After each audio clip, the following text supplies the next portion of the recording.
राजस्थान के उदयपुर में दर्जी कन्हैयालाल की हत्या मामले में कातिलों के कनेक्शन सीमा पार पाकिस्तान से होने की बात कही जा रही है। कहा जा रहा है कि कत्ल के आरोपी रियाज अत्तारी और गौस मोहम्मद का संबंध पाकिस्तान के बरेलवी संगठन दावत इस्लामी से है।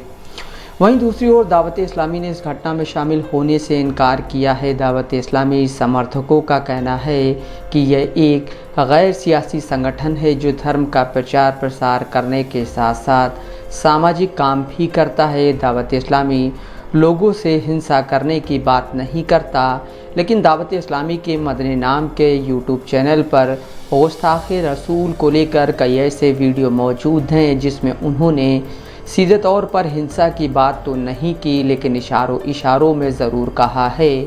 दावत इस्लामी के काम को समझने के लिए न सिर्फ पुराने इतिहास में जाना होगा बल्कि पाकिस्तान के उन कट्टरपंथी संगठनों को भी समझना होगा जो दावत इस्लामी से डायरेक्ट या इनडायरेक्ट जुड़े हुए हैं। साल 2017 के आखिर में पाकिस्तान के इस्लामाबाद में बरेलवी संगठन तहरीक-ए-लब्बैक या रसूल अल्लाह TLYR ने देशव्यापी विरोध प्रदर्शन किया। विरोध और बाद में हुई कार्रवाई के दौरान कम से कम 6 लोग मारे गए और सैकड़ों लोगों को चोटें लगीं। बरेलवी स्कूल को इस्लाम के सबसे महत्वपूर्ण गुटों में से एक माना जाता है। अहमद रज़ा ख़ान बरेलवी के अनुयायियों के साथ साथ कुछ देवबंद विद्वानों जैसे कि शब्बीर अहमद उस्मानी ने उस समय पाकिस्तान की स्थापना का बचाव किया था, जब मशहूर अहरार आंदोलन अन्य धार्मिक दलों के साथ विभाजन का कड़ा विरोध कर रहा था। आज़ादी के समर्थन में सूफ़ी और गद्दी नशीन खुले तौर पर सामने आए। 1953 में एंटी अहमदी दंगों के बाद दंगों की जांच के लिए न्यायमूर्ति मुनीर के तहत एक जांच आयोग का गठन किया गया था। न्यायमूर्ति मुनीर आयोग की रिपोर्ट में कहा गया है, हर महत्वपूर्ण भाषण में उनके एक नेता या दूसरे ने मुस्लिम लीग और उसकी अगुवाई की आलोचना की, जिसमें कायदे-आज़म शामिल हैं, जिनके लिए उन्हें बहुत कम प्यार था और जो उन दिनों में मुस्लिम राष्ट्र के एकमात्र और निर्विवाद नेता के रूप में माने जाने लगे थे। उन्होंने उसे काफिर कहा। इतिहासकार डॉक्टर ताहिर कामरान के मुताबिक मजलिस-ए-अहरार इस्लाम की स्थापना 1931 में डेविड स्कूल ऑफ थिंक से प्रेरणा के साथ हुई थी। मशहूर रवा घटना ने देवबंद और इस्लाम जमीयत-उल-तुलबा IJT को खुद को व्यवस्थित करने और जुटाने का अवसर प्रदान किया, जहां बरेलवीज की सहायक भूमिका थी। 29 मई 1974 को अहमदी समुदाय के कुछ सदस्यों ने निश्तर मेडिकल कॉलेज के छात्रों को प्रताड़ित किया। कथित तौर पर अहमद बरादरी के मुख्यालय रबवा में IJT से संबंध थे। जमीयत उलमाए पाकिस्तान JUP प्रमुख मौलाना शाह अहमद नूरानी, जो एक बरेलवी थे, उन्होंने नेशनल असेंबली में एक बिल को 28 सदस्यों द्वारा हस्ताक्षरित किया। बिल को तत्कालीन विपक्षी नेता मौलाना मुफ्ती महमूद जमीयत के एक देवबंदी प्रमुख जमीयत उलमाए इस्लाम द्वारा आगे बढ़ाया गया था, जिसमें मांग की गई थी कि अहमदियों को गैर मुसलमान घोषित किया जाए। लगभग 2 महीने तक संसद में व्यापक बहस के बाद अहमदियों को 7 सितंबर 1974 को गैर मुस्लिम घोषित किया गया। नूरानी नेतृत्व वाला JUP पाकिस्तान राष्ट्रीय गठबंधन का एक अभिन्न अंग था। जुल्फ़िकार अली भुट्टो के नेतृत्व वाले PPP के खिलाफ चुनावी गठबंधन ने बड़े पैमाने पर रैलियां की और उनके नेताओं को जेल में डाल दिया गया। अफगान युद्ध के दौरान जनरल ज़िया ने भी खुद को देवबंद संगठनों के साथ जोड़ लिया। एक अन्य कारण सऊदी पेट्रो डॉलर भी था, जो केवल देवबंदियों के जरिए से ही मुमकिन था।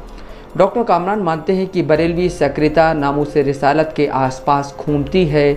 वास्तव में यह देवबंदियों के लोकाचार के तेज़ी से विकास के खिलाफ एक प्रतिक्रियाशील मोड़ है, जहां बाद में खुद को इस्लाम का मुहराब माना जाता था और पहली बार 1980 के दशक के दौरान देखा गया था, जब दावत इस्लामी का गठन किया गया था।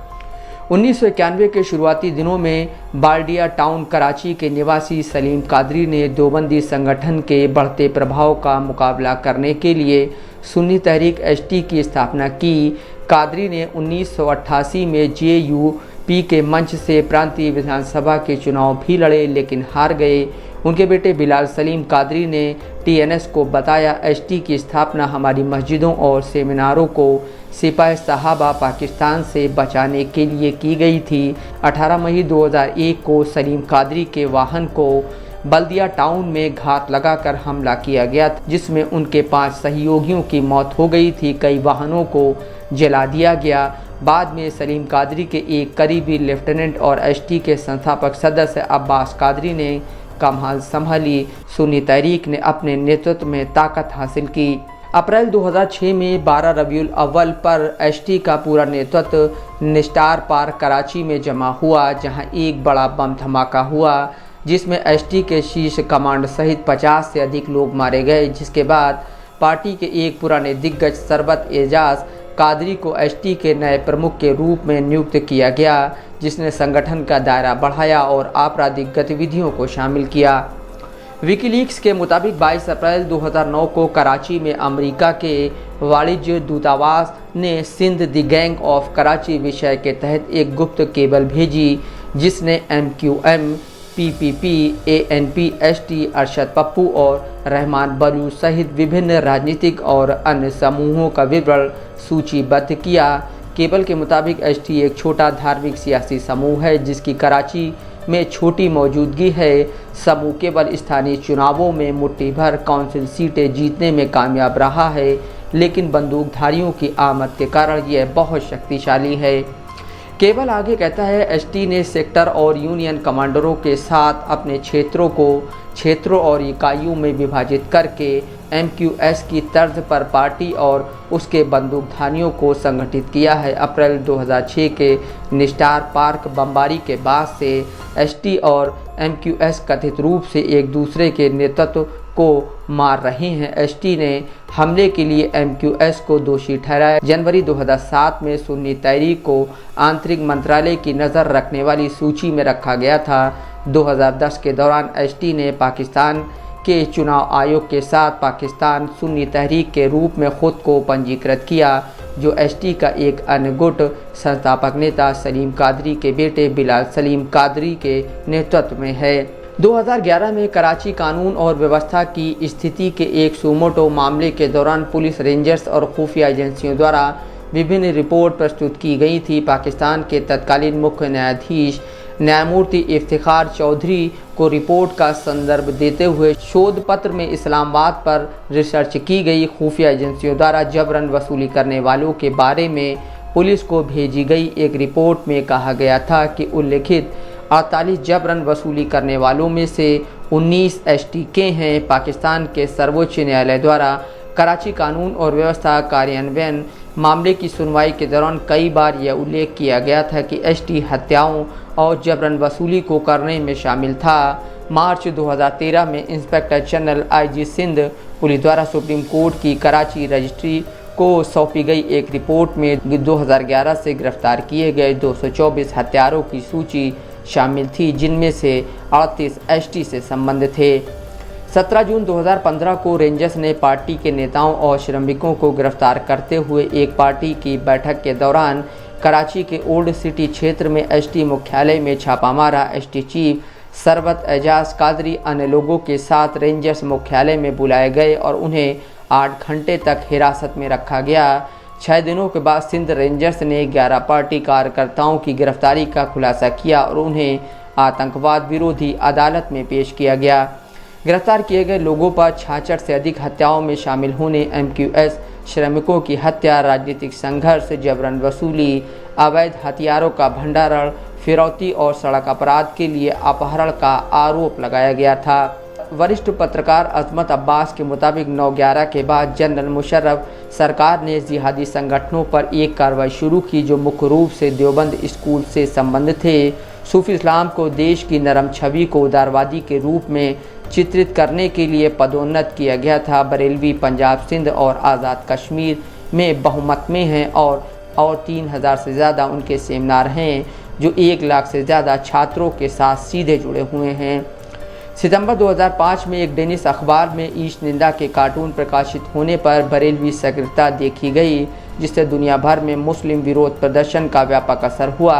जामिया नेमिया के मुफ्ती सरफराज नईमी की अगुवाई में 14 फरवरी 2006 को डेटा डार्वर लाहौर से एक बड़ी रैली निकाली गई। KFC, मैकडॉनल्ड्स, पिज़्ज़ा हट, एक होटल, 2 बैंक, एक मोबाइल कंपनी के कार्यालय, वाहनों और 2 मूवी थिएटर सहित कई व्यवसायों में तोड़फोड़ की गई। पुलिस के साथ झड़प के दौरान कम से कम 2 लोग मारे गए और दर्जनों घायल हो गए। बरेलवी संगठनों से हिंसा की नवीनतम लहर तब फिर से शुरू हुई जब पंजाब के तत्कालीन गवर्नर सलमान तासीर को उनके ही गार्ड मुमताज़ कादरी ने 4 जनवरी 2011 को इस्लामाबाद में मार दिया था। बरेलवी स्कूल के अनुयायी मुमताज़ कादरी को मौत की सज़ा दी गई। फैसले के ठीक बाद सज़ा को निलंबित करने की मांग करने वाले कई शहरों में विरोध प्रदर्शन किया गया। उसी बिरादरी के नेताओं ने नवाज शरीफ सरकार के खिलाफ भाषण देना शुरू कर दिया। कादरी को 29 फरवरी 2016 को फांसी दी गई थी। अगले दिन मार्च 1 पर उनके अंतिम संस्कार को प्रसिद्ध लियाकत बाग रावलपिंडी में पेश किया गया था। मुमताज़ के जनाजे में बड़ी तादाद में दावत इस्लामी के लोग शामिल हुए थे। तासीर की हत्या की जांच के दौरान पुलिस को बहुत से ऐसे सबूत मिले थे जिससे यह बात साबित हुई थी कि मुमताज़ दावत इस्लामी का सदस्य था। मीडिया रिपोर्टों के मुताबिक पाकिस्तान सुन्नी तहरीक स्वयंसेवक जुलूस को सुरक्षा प्रदान कर रहे थे। 27 मार्च को उसी स्थान पर चहलम देखा गया था। हज़ारों लोगों ने राजधानी की ओर मार्च किया और रेड जोन पर धावा बोल दिया।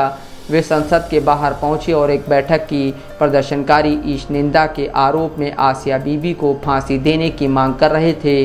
पंजाब के पूर्व गवर्नर सलमान तासीर की हत्या बचाव के लिए की गई थी। कानून प्रवर्तन कर्मी और नागरिक घायल हो गए। वाहनों और मेट्रो स्टेशन को भी आग लगा दी गई। अब्बास के मुताबिक एक चौंका देने वाला दृष्टिकोण रखते हुए TLYR अपने सियासी मुकाम को फिर से पाने के लिए बरेलवी इस्लाम को फिर से परिभाषित कर रहा है। तहरीक लब्बैक या रसूलुल्लाह 3 संगठनों का एक समूह है। तहरीक सिरात मुस्तकीम पाकिस्तान, जो डॉक्टर मोहम्मद अशरफ आसिफ जलाली की अगुवाई वाली तंजीम है। आलमी तंजीम अहले सुन्नत को पीर अफजल कादरी द्वारा लीड किया जाता है और अंजुमन फ़िदाईन ख़त्म नबूवत के हेड खादिम हुसैन रिजवी थे। उनका निधन हो चुका है। तीनों दलों ने साल 2013 में मुमताज़ कादरी की रिहाई के लिए तहरीक रिहाई मुमताज़ कादरी नाम से एक मूवमेंट शुरू किया। मुमताज़ की रिहाई के लिए जितने भी हिंसक विरोध प्रदर्शन हुए उसमें बड़ी तादाद में दावत इस्लामी के लोगों ने भाग लिया। मुमताज़ कादरी को दफन किए जाने के दौरान पीर अफजल कादरी ने इस आंदोलन का नाम बदलकर तहरीक लब्बैक या रसूलुल्लाह रखे जाने का प्रस्ताव पेश किया, जिसे तुरंत स्वीकार कर लिया गया। डॉक्टर मोहम्मद अशरफ आसिफ जलाली को अध्यक्ष चुना गया और पीर अफजल कादरी को संस्थापक और संरक्षक प्रमुख बनाया गया। TLYR के मुख्य शूरा में 70 सदस्य हैं। संगठन की वेबसाइट के मुताबिक यह 1 अगस्त 2015 को कराची के निस्तार पार्क में स्थापित किया गया था। तहरीक लब्बैक पाकिस्तान यानी TLP एक इस्लामी सामाजिक और राजनीतिक आंदोलन के रूप में शुरू हुआ। 75 लोगों ने पहली बैठक में भाग लिया और आंदोलन के पहले 75 सदस्य बन गए।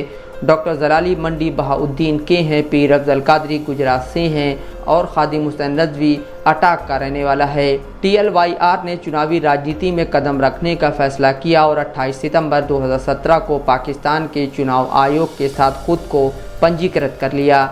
नामूस रिसालत के नाम पर शुरू की गई बरेलवियों की सियासत परवान चढ़ती गई। TLP ने चुनावों में हिस्सा लिया और बड़ी कामयाबी हासिल की। TLYR के साथ दावत इस्लामी का एक बड़ा कॉर्डर जुड़ा हुआ है। TLP और तहरीक सिरात मुस्तकीम द्वारा जितने भी नामूस रिसालत के नाम पर प्रदर्शन किए जाते हैं उसमें दावत इस्लामी का कॉर्डर शामिल होता है। दावत इस्लामी ने हज़ारों की तादाद में मदरसों व स्कूलों में अपनी विचारधारा की घुसपैठ कर रखी है। मदनी चैनल के ज़रिए भी उसी विचारधारा का प्रचार किया जाता है। दावत इस्लामी सीधे तौर पर तो लोगों को कट्टरपंथी नहीं बनाता, लेकिन अपनी विचारधारा को इस तरीके से उनके ज़हनों में घुसेड़ देता है कि वे मजबूरन कट्टरपंथी बन जाते हैं। फिर ऐसे लोगों को तराशने का काम खादिम रिजवी और अशरफ जलाली के द्वारा किया जाता है। खादिम रिजवी का निधन होने के चलते अब ये जिम्मेदारी उसके बेटे शाद हुसैन रिजवी के कंधों पे है। दावत इस्लामी, तहरीक सिरात मुस्तकीम और TLP बरेलवियों का ऐसा कॉकटेल है जो सत्ता हासिल करने के लिए नामूस रिसालत के नाम की सियासत कर रहा है। सबके अलग अलग किरदार हैं जो अपने काम को बखूबी अंजाम दे रहे हैं। Mohammad Asim Siddiqui, Dastak live news.